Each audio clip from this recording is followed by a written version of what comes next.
தமிழ் பொது வேட்பாளர் தேர்தல் விஞ்ஞாபனத்தில் பொதுசன வாக்கெடுப்பு வலியுறுத்தப்பட வேண்டும், சிவாஜிலிங்கம் கோரிக்கை. முன்னாள் போராளிகளின் 5 கோரிக்கைகளை ஏற்றுக்கொண்ட ஜனாதிபதி ரணில் விக்ரமசிங்க, இன்பராசா தகவல். தமிழ் பொது வேட்பாளர் கூட்டுறவு அமைப்புகளின் பிரதிநிதிகள் யாழில் சந்திப்பு. கனேடிய தமிழர் பேரவையின் திருவிழாவை புறக்கணிக்கும் அழைப்பை ஆதரிப்பதாக கனேடிய தமிழர் கூட்டு அறிவிப்பு. போலீசாருக்கும் கஜேந்திரன் எம்பிக்கும் வாக்குவாதம், ஜனாதிபதி தேர்தலை புறக்கணிக்கும் துண்டு பிரசுர விநியோகத்துக்கு தடை. கருத்து கணிப்புகளை நம்ப வேண்டாம், தேர்தல்கள் ஆணைக்குழு. தமிழ் பொது வேட்பாளரால் தேர்தலிலே எதையும் சாதிக்க முடியாது, சுமந்திரன் பகிரங்கம். தமிழ் பொது வேட்பாளரை தொடர்ந்தும் ஆதரிப்பதா, அவசரமாக கூடிய டெலோ மத்திய குழு. இலங்கை வருகை தரவுள்ள சீன கடற்படை கப்பல்.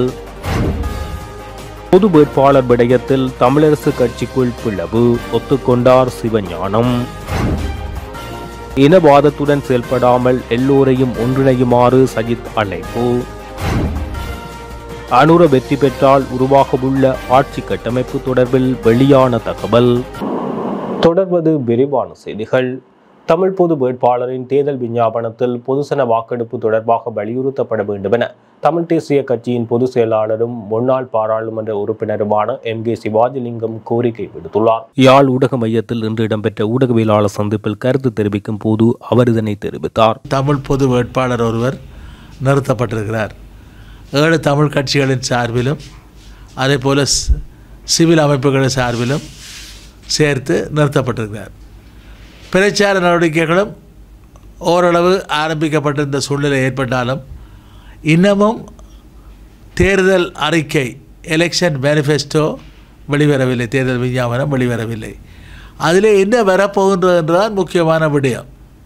என்ன கோரிக்கையை நாங்கள் வைக்கப் போகின்றோம் என்றால் முக்கியம். அவர்களும் கேட்டார்கள், நாங்களும் கேட்டோம் என்று கேட்பதிலே விஷயம் அல்ல. இதிலே சிங்கள தமிழர் பிரச்சனை அல்ல. இதிலே இலங்கை தீவுக்கு இதுவரை சுதந்திரம் கிடைத்ததாக அவர்கள் சொல்லி 76 ஆண்டுகள் கடந்து இலங்கை தீவுக்கு குடியரசு ஆக்கப்பட்டு இன்றைக்கு 50 வருடங்களுக்கு மேலே 72ஆம் ஆண்டு என்றால் 52 வருடங்கள் கடந்த சூழ்நிலையிலும் புதிய அதாவது நிறைவேற்று ஜனாதிபதி முறை அமலுக்கு வந்து 46 ஆண்டுகளை கடந்த சூழ்நிலையிலும் இலங்கை இனப்பிரச்சினைக்கு இதுவரை தீர்வில்லை. அதை பற்றி நாங்கள் தொடர்ந்து பேசிக்கொண்டிருப்பதிலே அர்த்தமில்லை. 8 ஜனாதிபதி தேர்தல்கள் கடந்துவிட்டன. இப்பொழுது நாங்கள் சொல்ல வேண்டிய ஒரு செய்தி, இலங்கை அரசாங்கத்துக்கு எந்த செய்தியும் இல்லை, சிங்களவர்களுக்கும் செய்தி இல்லை. இலங்கைக்குள்ளே இனி அரசியல் தீர்வு இல்லை என்ற ஒரு உறுதியான நிலைப்பாட்டுக்கு ஈழத்தமிழினம் வந்திருக்கின்றது என்ற செய்தியை அகில உலகுக்கும் வெண்ட சிங்கள மக்களுக்கும் இலங்கை ஆட்சியாளர்களுக்கும் நாங்கள் தெரியப்படுத்த முடியும். இதிலே நாங்கள் எங்களுடைய தேர்தல் அறிக்கையிலே நாங்கள் நீண்ட காலமாக தந்தை செல்வா ஆரம்பித்த காலத்திலிருந்து தேசியம், தாயகம், சுயநிர்ணய உரிமை என்று பேசப்படுகின்றது. சுயநிர்ணய உரிமை, செல்ஃப் டிட்டர்மினேஷன், ஒரு இனம் தானே தீர்மானிப்பதுதான் சுயநிர்ணய உரிமை. 51ஆம் ஆண்டிலே இலங்கை தமிழரசு கட்சியினுடைய முதலாவது தேசிய மகாநாடு திருவண்ணாமலையில் நடைபெற்ற பொழுது கூட சுயநிர்ணய உரிமையை பற்றி பேசப்பட்டிருக்கிறது. பிரித்தானியாவுக்கு தந்திகள் அனுப்பப்பட்டு கோரிக்கைகள் அமர ஜிஜி பொன்னம்பலம் போன்றவர்களால் அனுப்பப்பட்டிருந்தது. பொது வாக்கெடுப்பு என்றும் ஒரு விடயத்தை சொல்லியிருக்கார்கள். நாங்கள் இன்றைய கேட்க விரும்புவது, சர்வஜன வாக்கெடுப்பு என்பது அந்த மக்கள் தாங்களுடைய தலைவிதியை தாங்களே தீர்மானிப்பது தான்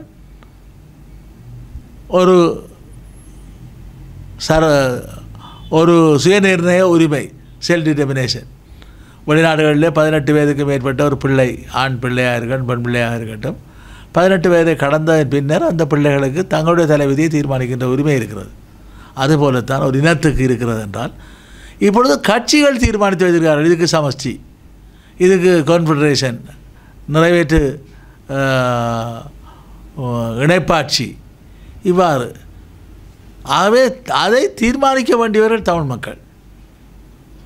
இன்றைக்கு வட்டுக்கோட்டையிலே 1976 ஆண்டு மே மாதம் 14ஆம் தேதி எடுக்கப்பட்ட அந்த வட்டுக்கோட்டை தீர்மானம்தான் தமிழ் மக்களுடைய தேசிய இன பிரச்சினைக்கு ஒரு தனி ஆட்சியை ஒரு தனி நாட்டை கோருகின்ற அந்த தீர்மானத்துக்கு 1977 ஆண்டு ஜூலை மாதம் 21ஆம் தேதி நடைபெற்ற பாராளுமன்ற பொதுத்தேர்தலிலே மிகப்பெரிய அளவிலே மக்கள் ஆதரவு கொடுத்திருந்தார்கள். 19 தமிழ் தொகுதிகளிலே 18 தமிழ் தொகுதிகளிலே வெற்றி பெற்றது மாத்திரமல்ல, கணிசமான ஆதரவை பெற்றிருந்தார்கள். அதன் மீது இப்பொழுது சமஸ்டி என்று மாற்றி வைத்திருக்கிறார்கள். இப்பொழுது நாங்கள் என்ன விடயத்தை கோரப்போகின்றோம் என்றால், அதை கோருவதற்கு ஒரு வாக்கெடுப்பு தேவை, பொது வாக்கெடுப்பு தேவை, பொதுமக்கள் வாக்கெடுப்பு தேவை, ரெஃபரண்டம் தேவை. அதை நடத்த வேண்டியது சர்வதேச சமூகம்தான். சர்வதேச சமூகத்தினுடைய ஏற்பாட்டினை நடத்துவதற்கான கோரிக்கையை விட வேண்டும் என்பதுதான் எங்களுடைய கோரிக்கை. இது ரெஃபரண்டம் அல்ல. இங்கே நடப்போகின்ற 9வது ஜனாதிபதி தேர்தல் ஒரு பொதுமக்கள் வாக்கெடுப்பு அல்ல. பொதுமக்கள் அந்த வாக்கெடுப்பு அந்த ஜனாதிபதி தேர்தலை பாவித்து ஒரு பொதுமக்கள் வாக்கெடுப்பை நடத்த வேண்டும் என்று ஐக்கிய நாடுகள் சபையை சர்வதேச சமூகத்தை நாங்கள் கேட்பது அதுதான் முக்கியம். அதிலே ஒரு சுதந்திர தமிழிடம் வேண்டுமா அல்லது வேறு என்ன வேண்டுமா? நீங்கள் சொல்வது போல சமஸ்டியை இலங்கை அரசாங்கம் வைக்க விரும்பினால் வைத்தால் அது தேவை என்பதை வாக்கெடுப்புக்கு விட்டு மக்கள் விரும்பியதை தீர்மானிக்கட்டும். மக்கள் சமஸ்டி தான் தேவை என்றால் நாங்கள் மறக்க முடியாது. ஆனால் வாக்கெடுப்பே இல்லாமல் ஒரு விடயத்தை மூடி மறைப்பது போன்ற நடவடிக்கைகளிலே இன்றைக்கு இலங்கை தமிழரசு கட்சி பகிரங்கமாக ஈடுபட்டிருக்கிறது. அதே போல தான் தமிழ் தேசிய மக்கள் முன்னணியும் சுயநிர்ணய உரிமை என்று சுயநிர்ணய பரீட்சிப்பது என்றால் அது ஒரு பொதுமக்கள் வாக்கெடுப்பு. அதே நிலைமையிலே இவர்கள் 2 பேர் அப்படி என்றால் ஏனைய கட்சிகளும் இதே போல நழுவுவதற்கு பொதுமக்கள் வாக்கெடுப்பு என்பதை இந்த கோரிக்கை இந்த தேர்தலில் வைப்பதற்கு பொதுமக்கள் வாக்கெடுப்பாக இதை நடத்த வேண்டும் என்றல்ல, வாக்கெடுப்பை நடத்த வேண்டும் என்ற கோரிக்கையை வைக்காமல் இந்த பொதுமக்கள் ஒரு தமிழ் பொது வேட்பாளர் என்று நிறுத்துவதிலே அர்த்தமில்லை. ஆகவே அது இந்த தேர்தல் அறிக்கையிலே இடம்பெறாவிட்டால் இது மிக பாரதூரமான விடயமாக இருக்கும். உலகம் பூராவும் இருக்கக்கூடிய எங்களுடைய தமிழர்கள், புலம்பெயர் தமிழர்கள் அவ்வாறு ஒரு வாக்கெடுப்பு நடைபெற்றால் அந்தந்த நாடுகளிலே வாக்களிக்க முடியும். அவ்வாறான வாக்கெடுப்புகள் உலகின் பல நாடுகளிலே நடைபெற்றிருக்கின்றன. கொசோவாவிலே நடைபெற்றிருக்கிறது, தென் சூடானிலே நடைபெற்றிருக்கிறது, அதே போல் இந்தோனேசியாவிலிருந்து பிரிந்த கிழக்கு தீமோரில் நடைபெற்றிருக்கிறது. ஏன் இங்கிலாந்திலே இருக்கக்கூடிய அந்த அரசியலமைப்பிலே ஒற்றையாட்சி எழுதப்படாத அரசியலமைப்புகளே இருக்கக்கூடிய அந்த ஸ்காட்லாந்திலே கூட நடைபெற்றிருக்கிறது. ஸ்காட்லாந்து பிரிந்து போகவில்லை, சில நாடுகள் பிரிந்து போயிருக்கின்றன. ஆகவே ஒரு வாக்கெடுப்பை நடத்துவதற்கே கேட்க வேண்டும் என்றதை கேட்காமல் ஒழித்து மறைத்து இந்த பொதுமக்கள் தமிழ் பொது வேட்பாளர் நிறுத்தப்படுவாராக இருந்தால் நாங்கள் மிக கடுமையாக இதை ஆட்சேபிக்க வேண்டிய நிலைமை இருக்கும். அதை இன்றைக்கு பார்த்தோமா இருந்தால் சிங்கள வேட்பாளர்களே கலாநிதி விக்ரம கருணாரண்ட மறைந்தவர் பல தடவைகளிலே தமிழ் மக்கள் பிரிந்து போகிற உரிமையுடன் கூடிய சுயநிர்ணய உரிமை என்று கூறியவர் துரதிர்ஷ்டவசமாக இந்த ஜனாதிபதி தேர்தலில் அவருடன் இல்லை, அவருடைய கட்சி போட்டியிடுகிறது. இதே போல் இன்னொரு தென்னிலங்கையில் இருக்கக்கூடிய ஒரு முற்போக்குவாதியான திரு சிறித்துங்க ஜெயசூர்யா அவர்கள் ஐக்கிய சோசலிச கட்சியைச் சேர்ந்தவர் 5வது தடவையாக ஜனாதிபதி தேர்தலில் போட்டியிடுகிறார். ஆனால் பல்லாயிரக்கணக்கான வாக்குகளை அவரால் பெற முடியாவிட்டாலும் கூட தமிழ் மக்கள் பிரிந்து போகிற உரிமையுடன் கூடிய சுயநிர்ணய உரிமை இருக்கின்றது என்பதை அழுத்தம் திருத்தமாக மும்மொழிகளிலே சொன்னவர். 2015ஆம் ஆண்டிலே அவருக்கு நான் பகிரங்கமாக அவருக்கு தான் வாக்களிப்பேன் என்று அறிவித்துவிட்டு அவருடைய முச்சக்கர வண்டி ஆட்டோ சின்னத்துக்கு நான் வாக்களித்திருந்தேன். இந்த தடவையும் அவர் அறிவித்திருக்கிறார். மாத்திரமல்ல, அவர் சொல்லியிருக்கார் ஸ்காட்லாந்தில் இருக்கக்கூடியது போன்ற ஒரு முறையையும் இந்த மக்களுக்கு அந்த ஒரு சுயநிர்ணய உரிமையை அடக்கி இருக்கின்றது என்றால் அந்த அளவுக்காவது எங்களுக்கு சொல்வதற்கு திராணி இல்லை என்றால், முதுகலும் இல்லை என்றால் என்னது தமிழ் பொது வேட்பாளர் விட்டறிந்து விட்டு போக வேண்டியதான். ஆகவே இது பாரதூரமான விடயம். இது சம்பந்தமாக தேர்தல் அறிக்கை குழுவிலே எங்களுடைய கட்சி சார்பிலே நாங்கள் இறுக்கமான கோரிக்கையை வைப்பதற்கு சாதகம் இருக்கிறது பாதகம் இருக்கிறது ஒழித்து விளையாடிக்கொண்டு வெளியாகியதன் பின்னர் என்ன செய்வதென்றால் அதுக்கு பின்னர் எங்களுடைய கட்சி நாங்கள் கூடி முடிவை எடுப்போம். ஆகவே நாங்கள் மிக பணிவாக அன்பாக கேட்டுக்கொள்வதெல்லாம் சுய நிர்ணய உரிமை என்பது self determination, right to self determination, அந்த இன மக்கள் தங்களுடைய தலைவிதியை தாங்களே தீர்மானிப்பது. அது என்னவாகவும் இருக்கட்டும், ஒரு நாட்டுகளே வாழப்போகிறார்கள் என்று தீர்மானிக்கட்டும், பிரிந்து போகிறது என்பது அந்த மக்களுடைய விருப்பம். அவ்வாறு ஒரு வாக்கெடுப்பு நடத்தாமல் அவர்கள் சார்பிலே நாங்கள் அது எந்த கோரிக்கையாவது சொல்வது தவறானது என்பதுதான் எங்களுடைய கருத்து. ஆகவே அந்த வகையிலே தான் இந்த அவசரமான பத்திரிகையாளர் சந்திப்பின் மூலம் ஏதோ நாங்கள் பிரச்சனைகளை குழப்ப போகிறோம் அல்ல. இன்றைக்கு சிங்கள வேட்பாளர் ஒருவர் சுயநிர்ணய உரிமையை வைத்த அளவுக்கு கூட எங்களால் செல்ல முடியாமல் இருக்கின்றது என்றால் யாரை ஆதரிக்க வேண்டிய என்ற நிலைமை வருகின்ற பொழுது அவரை நாங்கள் பரிசீலிக்க வேண்டிய கட்டம் பெறலாம். ஆகவே அது சம்பந்தமான முடிவை தேர்தல் அறிக்கையை எடுப்பது வரை, தேர்தல் அறிக்கையை தயாரிப்பதற்குள்ளே நாங்கள் உயர்மட்டத்திலே போராடுவோம். தேர்தல் அறிக்கை வெளிவந்ததன் பின்னர் எங்களுடைய முடிவை நாங்கள் அறிவிப்போம்.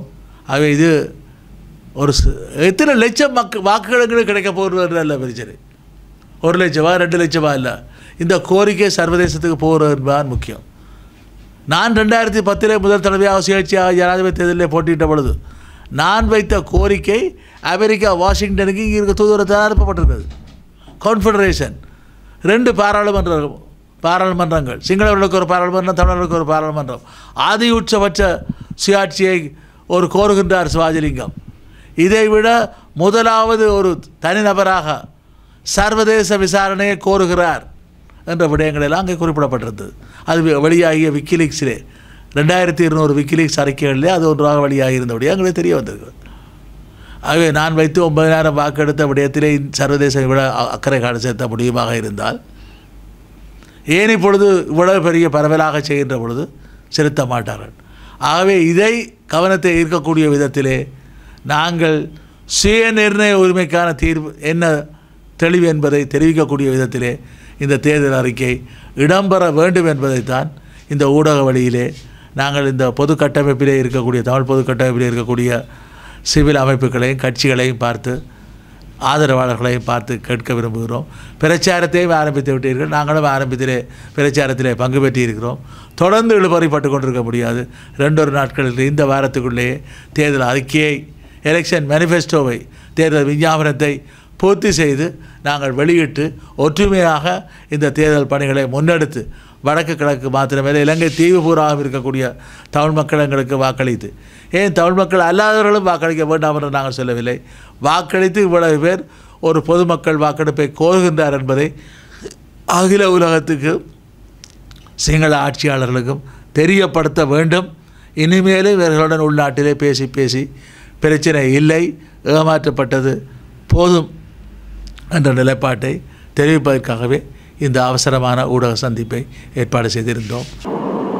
எதிர்வரும் ஜனாதிபதி தேர்தலில் தமிழ் மக்களின் சார்பில் பொது வேட்பாளராக களமிறங்கியுள்ள அரியநேத்திரன் பல்வேறு பொது அமைப்புகளின் பிரதிநிதிகளை சந்தித்து கலந்துரையாடி வருகிறார்.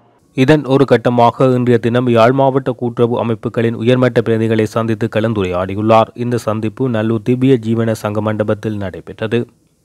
தமிழ் தேசிய பசுமை இயக்கத்தின் தலைவர் போ ஐங்கரநேசன் தலைமையில் நடைபெற்ற இக்கலந்துரையாடலில் சமூக அரசியல் செயற்பாட்டாளர் அருந்தவபாலன், தமிழ் மக்கள் பொது சபையைச் சார்ந்த நிலாந்தன் ஆகியோரும் கலந்து கொண்டு தமிழ் பொது வேட்பாளருக்கு வாக்களிக்க வேண்டியதன் அவசியம் குறித்து உரையாற்றினார்கள். போலீசார் தலையீடு காரணமாக தமிழ் தேசிய மக்கள் முன்னணியின் பிரச்சாரம் இடைநடுவில் கைவிடப்பட்டு தேர்தல் திணைக்களத்தில் முறைப்பாடு செய்வதற்கான நடவடிக்கை எடுக்கப்பட்டுள்ளது. இன்று முற்பகல் வேளை அம்பாறை மாவட்டம் திருக்கோவில் போலீஸ் பிரிவுக்குட்பட்ட பகுதிகளில் உள்ள வர்த்தக நிலையங்களுக்கு எதிர்வரும் ஜனாதிபதி தேர்தல் தொடர்பிலான தெளிவூட்டும் துண்டு பிரசுரம் வழங்கும் செயற்பாட்டில் தமிழ் தேசிய மக்கள் முன்னணி கட்சியின் மாவட்ட அமைப்பாளர் புஷ்பராஜ் துஷானந்தன் தலைமையில் கட்சியின் செயலாளரும் பாராளுமன்ற உறுப்பினருமான செல்வராஜா கஜேந்திரன், தேசிய அமைப்பாளர் தர்மலிங்கம் சுரேஷ் உள்ளிட்ட பலரும் ஈடுபட்டனர். இதன்போது தமிழ் தேசிய மக்கள் முன்னணி ஜனாதிபதி தேர்தலை புறக்கணிக்குமாறு கோரி வடக்கு கிழக்கில் துண்டு பிரசுரம் வழங்கும் செயற்பாட்டில் ஈடுபட்டுள்ளது ஏற்க முடியாது என அம்பாறை திருக்கோவில் பகுதியில் துண்டு பிரசுரம் வழங்கும் நடவடிக்கையில் ஈடுபட்டிருந்த தமிழ் தேசிய மக்கள் முன்னணியின் தரப்பினருக்கு எதிராக போலீசார் இடையூறு விளைவித்தனர். அத்துடன் சம்பவ இடத்துக்கு வந்த திருக்கோவில் பொறுப்பதிகாரி தேர்தலை புறக்கணிக்க கூறுவது சட்டவிரோதம் எனவும் நல்லிணக்கத்தோடு உள்ள திருக்கோவில் பகுதியில் இவ்வாறான நடவடிக்கைகளை முன்னெடுக்க வேண்டாம் என அறிவுறுத்தினர். இதன்போது இரு தரப்புக்கும் இடையில் வாக்குவாதம் ஒன்று இடம்பெற்றது. இதற்கு பதிலளித்த கஜேந்திரன், தேர்தல் விஞ்ஞாபனங்களில் தமிழ் மக்களுக்கு முறையான தீர்வு கிடைக்க வேண்டும் என்பதையே தாம் வலியுறுத்துவதாக தெரிவித்துள்ளார். அல்லது சட்டப்படி மக்கள் விருப்பமா இருப்பாங்க. நாங்கள் வந்து சட்டப்படி இந்த குடியுரிமை கொண்டு பிரச்சனை சட்டப்படி குற்றம் பண்றதுக்காக நீங்கள்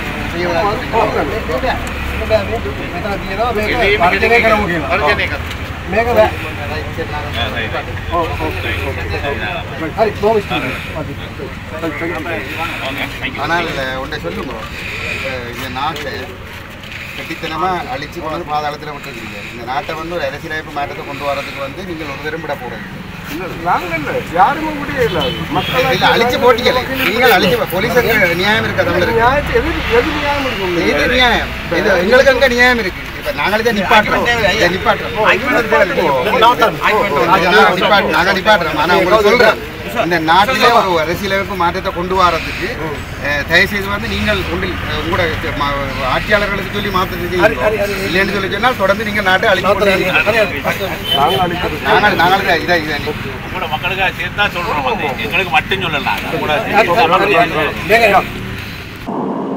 எதிர்வரும் மாதம் நடைபெறவுள்ள ஜனாதிபதி தேர்தல் தொடர்பில் பல்வேறு தரப்பினர் மேற்கொண்டுள்ள கருத்து கணிப்புகளை நம்பி ஏமாற வேண்டாம் என தேர்தல் ஆணைக்குழு வாக்காளர்களிடம் கோரிக்கை விடுத்துள்ளது.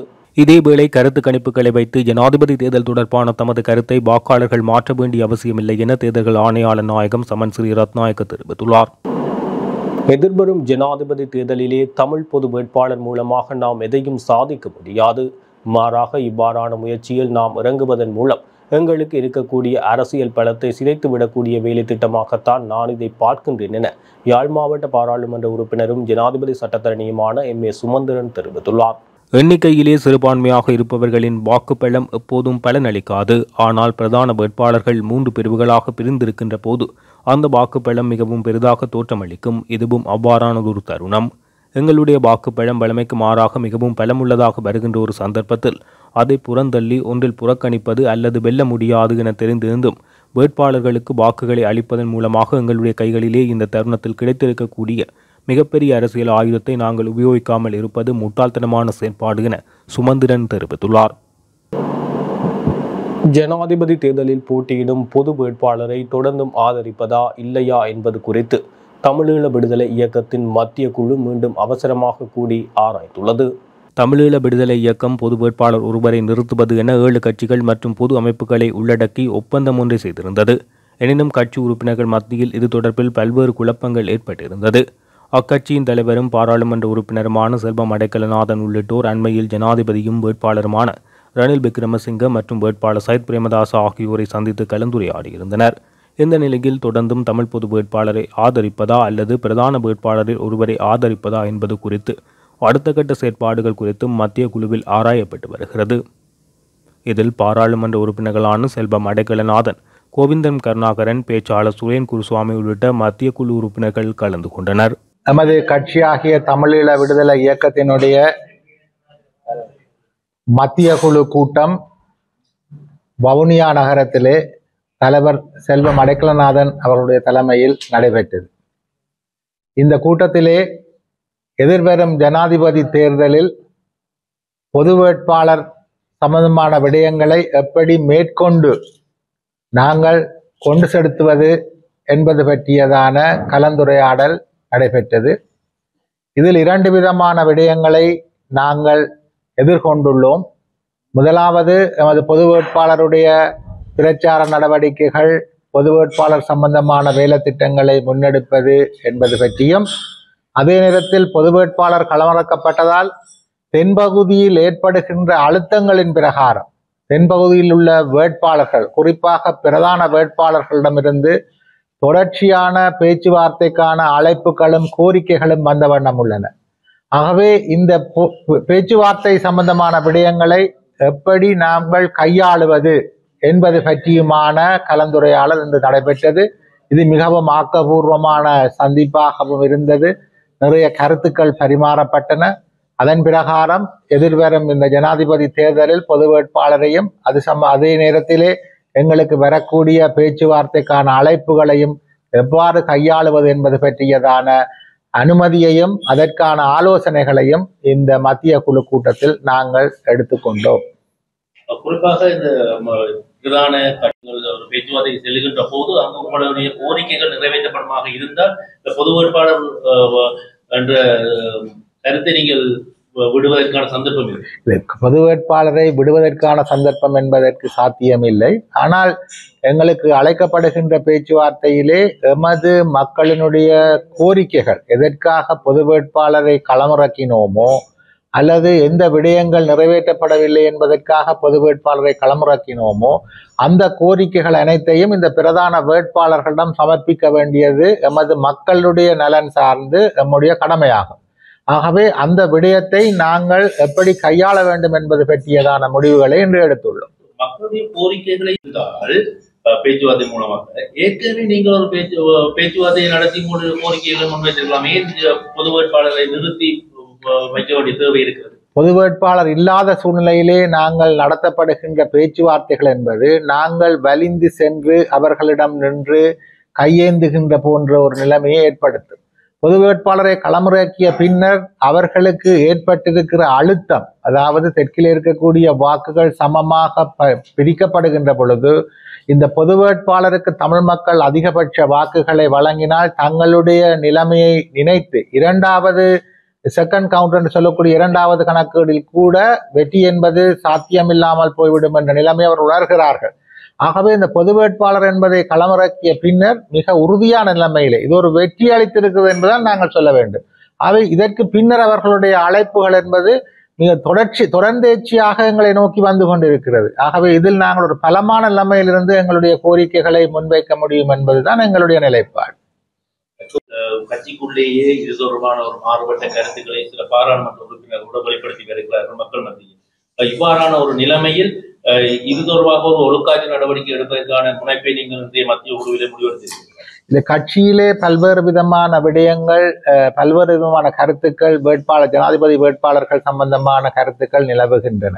இருப்பினும் கட்சி எடுத்த ஒரு பொது முடிவிலே தான் நாங்கள் அனைவரும் பயணிக்கின்றோம். இதிலே கருத்துக்கள் தனிப்பட்ட ரீதியில் தெரிவிக்கப்பட்டாலும் கட்சி முடிவு என்ற வகையிலே அனைவரும் ஒருமித்தே பயணிக்கிறோம் என்பதை கூறிக்கொள்ள விரும்புகிறேன்.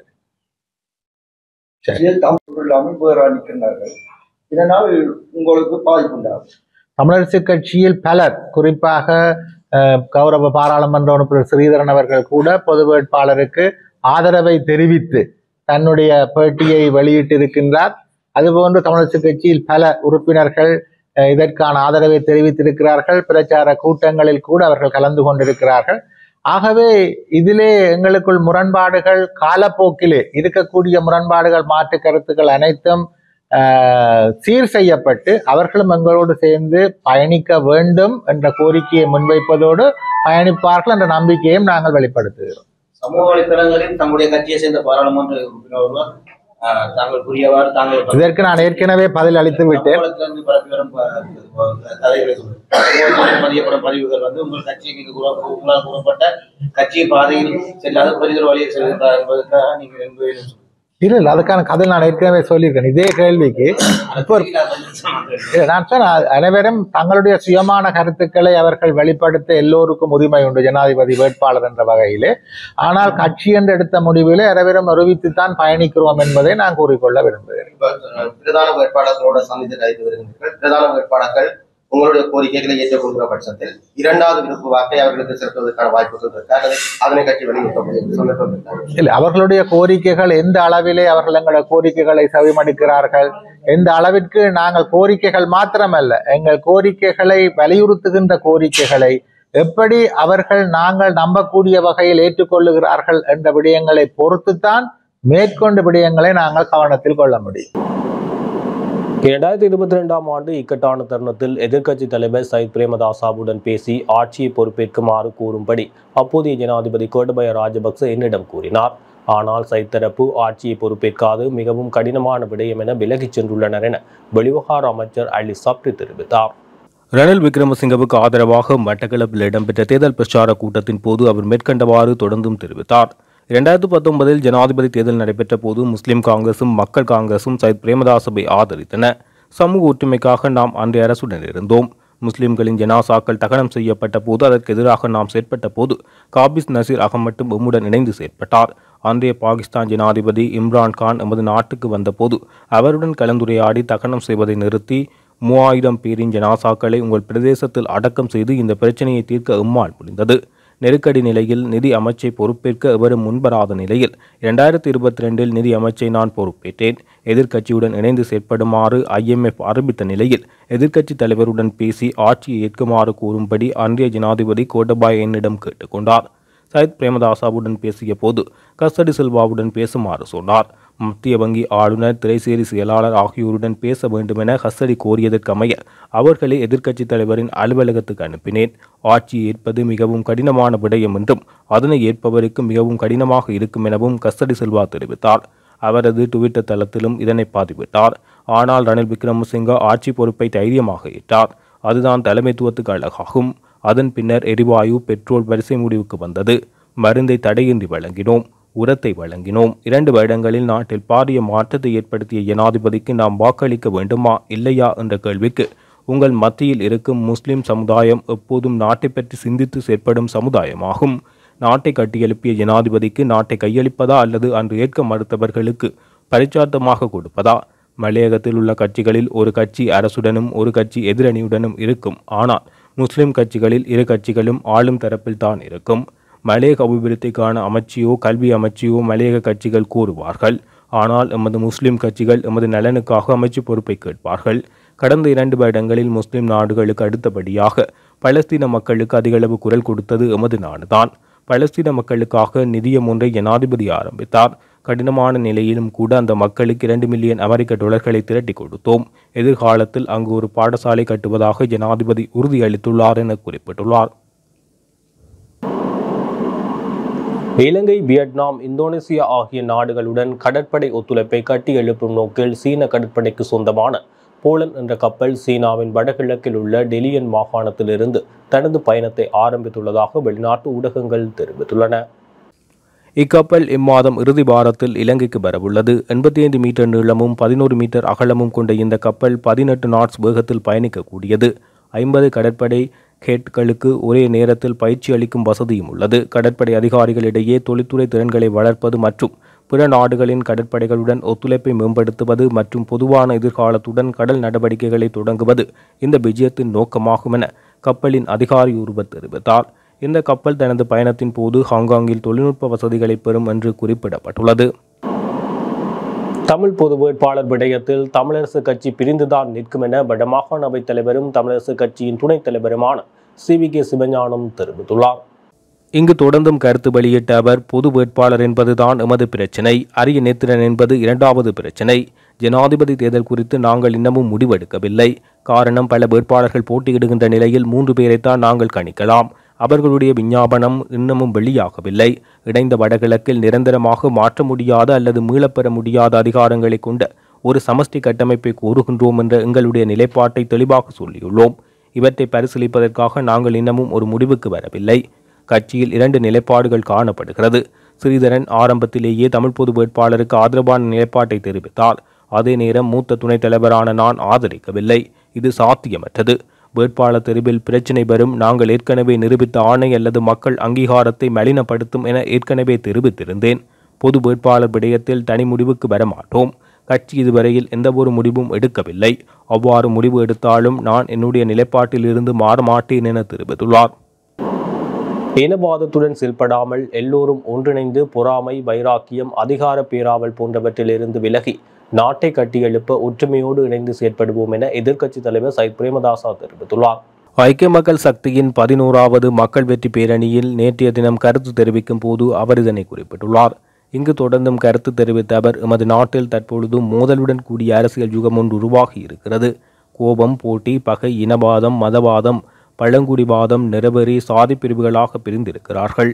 நாடு பங்குரோத்து அடைந்து 220 லட்சம் மக்கள் தற்போது கைவிடப்பட்ட நிலையில் இருக்கிறார்கள். தொடர்ந்தும் இனவாதத்துடன் செயல்படாமல் எல்லோரும் ஒன்றிணைந்து பொறாமை, வைராக்கியம், அதிகார பேராவல் போன்றவற்றிலிருந்து விலகி நாட்டை கட்டியெழுப்ப ஒற்றுமையோடு இணைந்து செயற்படுவோம். இவ்வாறான பிரிவினைகளோடு நாம் முன்னோக்கி செல்ல முடியாது. ஜனாதிபதி உள்ளிட்ட ஆட்சியாளர்கள் இந்த நாட்டு மக்கள் குறித்து சிந்திப்பதில்லை. பொதுமக்களின் உயிர் நாடி தொடர்பில் புரிந்துணர்வின்றி செயற்படுகின்றனர். நல்லிணக்கம், சகோதரத்துவம், நட்பு என்பனவற்றின் ஊடாக நாட்டு மக்கள் என்ற ரீதியில் ஒன்றாக இணைந்து நாட்டை கட்டியெழுப்பும் சக்தியை உருவாக்க வேண்டும். பிரிந்துள்ள நாடு பல்வேறு காரணங்களுக்காக அதில் பாதாளத்தில் வீழ்ந்துள்ள இந்த சமூகத்தை ஒற்றுமையினூடாக கட்டியெழுப்புவதற்கு அனைவரும் ஒன்றிணையுமாறு அனைவரிடமும் நட்புக்கரம் நீட்டுகிறேன். இன, மத, மொழி, குல ரீதியில் பிரிந்து உருவான கடந்த அரசாங்கம் நாட்டு மக்களின் வாழ்க்கையை சீரழித்தே இருக்கின்றது. இனவாதத்துக்கும் மதவாதத்துக்கும் எதிர்ப்பு தெரிவித்து ஐக்கிய மக்கள் சக்திக்கு பீதிக்கிறங்கி போராடியுள்ளது. நல்லடக்கம் செய்வதா எரிப்பதா என்கின்ற பிரச்சனையின் போது மக்களுக்காக ஐக்கிய மக்கள் சக்தியை பீதிக்கிறங்கியது. மதங்களுக்கு இடையிலான நல்லிணக்கத்துக்காகவும் ஐக்கிய மக்கள் சக்தி பீதிக்கிறங்கியது. சிலர் வரப்பிரசாதங்களுக்கு அடிமைப்பட்டு முஸ்லிம்களுக்கு எதிராக பாராளுமன்றத்தில் அடிப்படைவாத குற்றச்சாட்டுகளை முன்வைத்து நடந்து கொண்டனர் என தெரிவித்துள்ளார். எனது வாழ்க்கையை தாண்டி ஒரு படம் எடுக்க வேண்டுமென்றால் அது ஈழத்தின் துயரத்தை படமாக்க விரும்புகிறேன் என இயக்குனர் மாரி செல்வராஜ் தெரிவித்துள்ளார். பரிகேறும் பெருமாள், கர்ணன், மாமன்னன் மற்றும் தற்போது வெளியாக திரையரங்குகளில் வெற்றிகரமாக ஓடிக்கொண்டிருக்கும் வாழை ஆகிய படங்களின் இயக்குனர் மாரி செல்வராஜ் ஆவார். ஈழத்து நாவல்களை படிக்கும் போது அது உணர்வு பூர்வமானதாக இருக்கும். அந்த மக்களுடைய வாழ்க்கை முறை வேறானது. நாம் நினைத்து கூட பார்க்க முடியாத இன்னொரு வாழ்க்கை முறை அது. எனவே ஈழத்து ஒரு நாவலை அல்லது ஈழத்தின் நிஜத்தை படமாக்க வேண்டும் என்பது தனது விருப்பம் என தெரிவித்துள்ளார். இதுடன் ஜெஃப்னா கேலரியின் இரவு நேர பிரதான செய்திகள் நிறைவு பெறுகின்றது. மேலும் செய்திகளை அறிந்து கொள்ள எமது இணையதள பக்கமான www.jeffnagallery.lk என்ற இணையதளத்துடன் இணைந்திருங்கள்.